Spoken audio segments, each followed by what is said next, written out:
We got a double dose of major news for Celtics fans today regarding the forthcoming sale of the Boston Celtics to new ownership, and there's a secret news nugget that we'll get to later on in the show if you stick around. And then in the back half, we're going to explore the possibility of bringing back old 36 Marcus Smart. Could be a potential Celtics trade target this summer, and if I know anything about being a C's fan, is that I love Marcus Smart for better or for worse. If you love 36, go down below and smash that thumbs up icon like you're diving for a ball like Smart did back when he was with the C's.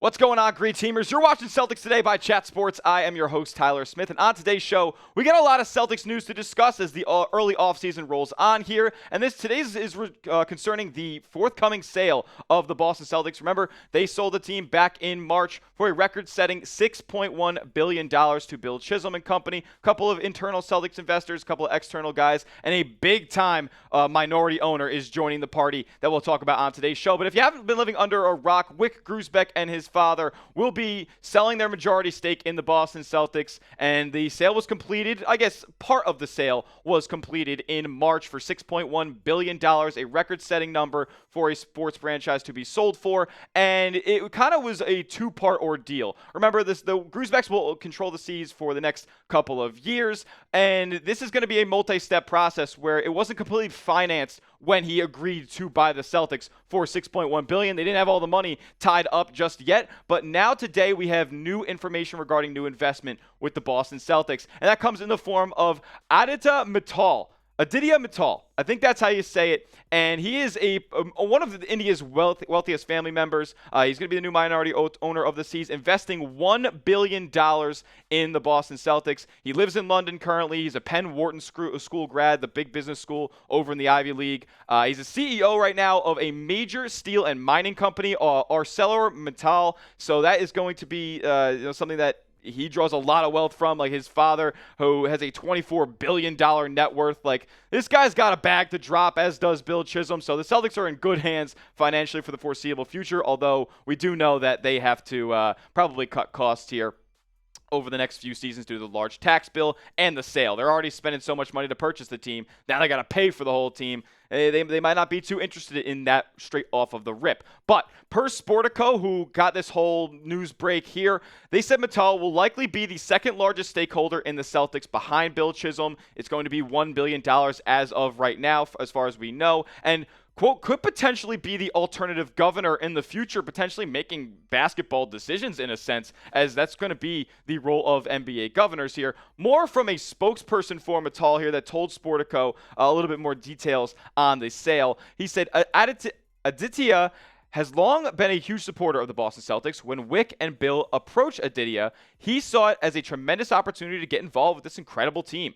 Obviously, he remains super focused on ArcelorMittal and is also very much looking forward to supporting the team further. So it doesn't seem like he's going to be the most hands-on investor owner to start in his Celtics tenure, but as time goes on, he could potentially get in the decision-making process and potentially invest more money and get more of a percentage into this team. And what does this essentially mean for Celtics fans? Not all that much. It's a good thing that the sale is kind of coming together here and everything's kind of getting their T's crossed and I's dotted as far as the sale of this going down, and no hiccups and all that. But at the end of the day, like I just mentioned, like the Celtics are going to probably have to cut some costs this summer, potentially next summer. Like, it's going to be difficult for them to get off of a lot of the money on their books, especially when we know they're paying $270 million in luxury tax this offseason if they were to bring everybody back. And that's just not feasible when the roster's salary combined is only $230 million, which is obviously way above the second apron. That's why you pay more in luxury taxes than you do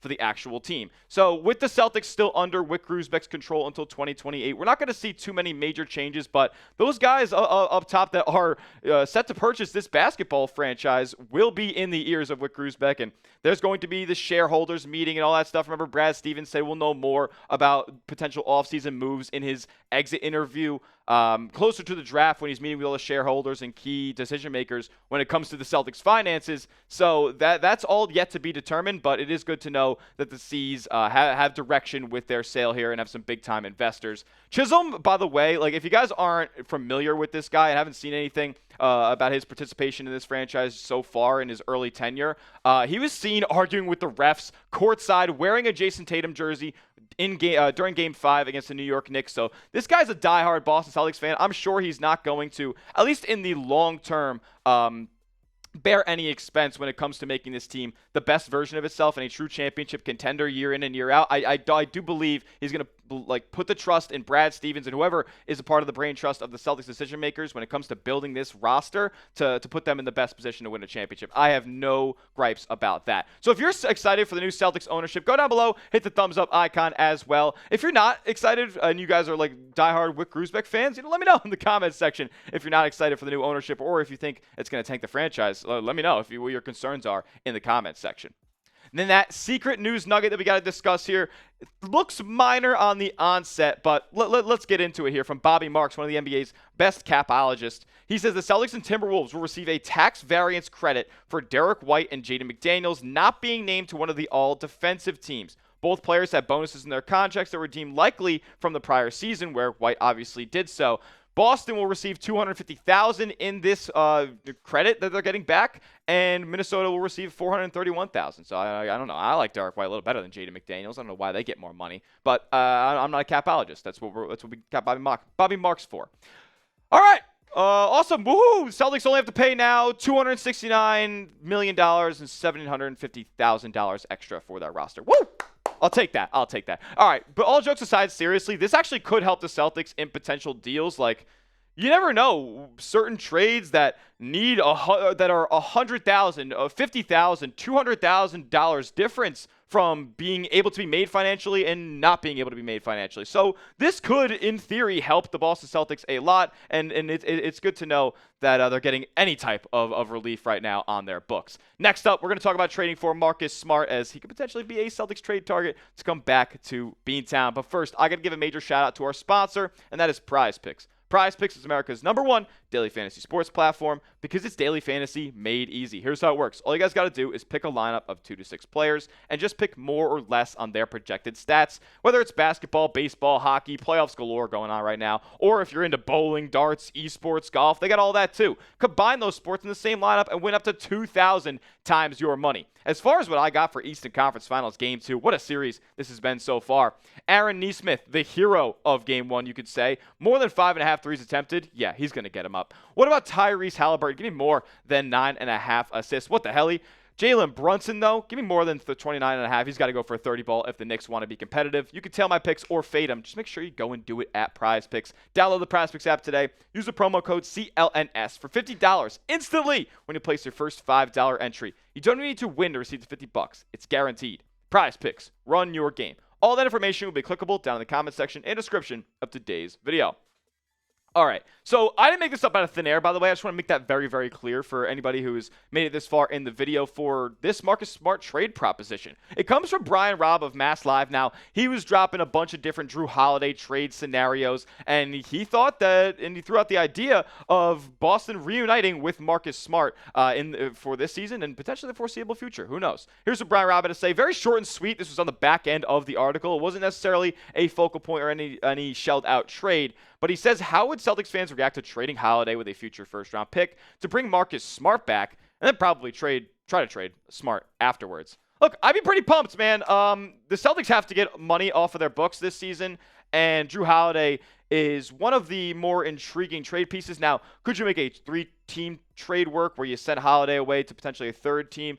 Potentially, but let's just look at this in a vacuum as far as bringing Smart back. Like, you got a gap year coming up. Like, this could be a lot of fun. And as far as the specifics of this trade go, like, the Celtics may have to attach a first to Jrue Holiday. I know if you look at Smart and Holiday right now, 1 for 1, you probably would say that Jrue Holiday is the better player. But when you look at the money and you look at the age, like, Holiday's going to be 37, making $37 million. you might have to attach a first. Teams aren't too enticed to bring on that type of money for a player at this age and production level. So this is the Brian Robb trade idea kind of expanded upon by me, made the money work a little bit and specify what the protection of the pick would be. I got Marcus Smart and Saddiq Bey coming to Boston from the Wizards for Jrue Holiday and a 2026 first-round pick that is lottery protected. I'm banking on the Celtics going out and winning a lot of games in the Eastern Conference. It looks really, really weak next season. I don't think there's a way, even without Jason Tatum, that they necessarily miss the playoffs, although I wouldn't see him as a true championship contender. And at the same time, this straight up trade right here would kind of be doing Jrue Holiday a little bit dirty. I wouldn't want to send Jrue to Washington. I think he could provide a lot for championship contenders. And I'm also not so sure how much Washington wants to get involved in a player like Jrue Holiday at this point. They don't have a lot of money on their books that can absorb the difference, which is about $10 million or about $6 million when it's all said and done on this deal.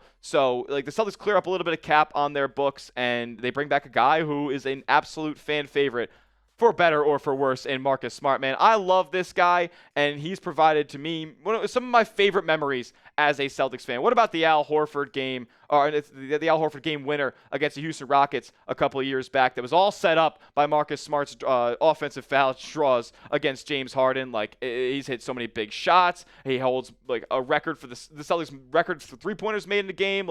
That was insane, and he gave his heart and soul. He was the heart and soul of the Boston Celtics for the better part of a decade. In my life, I haven't connected with a player for a longer period of time than Marcus Smart. I only got the tail end of Pierce and KG's careers as Celtics when I started watching hoops. Smart, as far as being a basketball player at this point, still think he has a lot to provide. And sentimentally, in a year where the Celtics aren't going to be their best version of themselves, it's undisputedly, it's objective, I would love to bring Marcus Smart back on a deal where we can have a little bit of fun in a season that kind of has doom and gloom and gray clouds over it a little bit. And Smart can still defend at a very, very high level. I don't think we're trading for a bag of chips here. He's still a good player. He can still shoot threes at a decent enough clip to where it doesn't kill you. The decision-making late game, at the end of the day, is it going to matter next season? The Celtics aren't winning a championship without Jason Tatum, and if they do, it would be the most insane thing ever. Smart is a fun player, still a very productive player, hasn't been able to stay super healthy over the last couple of seasons, but why not? Why not go have some fun in a gap year where you're missing your best player, as somebody who takes up a large chunk of your salary, so you're not able to work around the situation and sign more players and bring more talent in to suffice for the loss. So why not go have some fun, get some money off your books, and trade for Marcus Smart and bank on going out and making the playoffs with the crew that we saw just a couple of years ago making NBA Finals. The Celtics also, they reached Game 7 of the Eastern Conference Finals, albeit with Jason Tatum, and they traded Smart afterwards. A lot of people say that they did him dirty, but at the end of the day, they won a championship the next season. You have to do what you have to do. It is a business. And Smart also knows this. He says it's all love. It's never been bad blood with anybody on the Celtics, in the Celtics front office, anything like that. He feels very, very willing to come back. I would bank that whether or not a trade like this goes down, that he would probably want to retire a Celtic when his career gets later and later. He still has a couple of productive years left, in my opinion, and I would be willing to bring him back potentially if the price is right. But for this trade right here, would you make it? Marcus Smart and Saddiq Bey, and a little bit of wing depth, underrated spot for Saddiq Bey coming to Boston here for Jrue Holiday and a lottery-protected 2026 first-round pick. Would you make it? A for accept, D for decline? Let me know in the comments section. I think for a multitude of reasons, you have to do it. You get some salary relief here, and you bring back a fan favorite. You bring back a player who would give it his heart and soul every single game, whether it's Game 1 or Game 82 or Game 7 in the Eastern Conference Finals or Game 6 of the Finals. He's giving you that 110% effort night in and night out, and I think the Celtics need a little bit of that energy infused into them next season when a lot is uncertain and their ceiling is kind of capped without Jason Tatum. So I like the idea. Let me know what you guys think in the comment section. And make sure you are subscribed to the channel for the latest Celtics news and rumors all off-season long. You're going to find it right here at Celtics Today. My name is Tyler Smith. We'll see you guys all in the next one. And as always, let's go C's.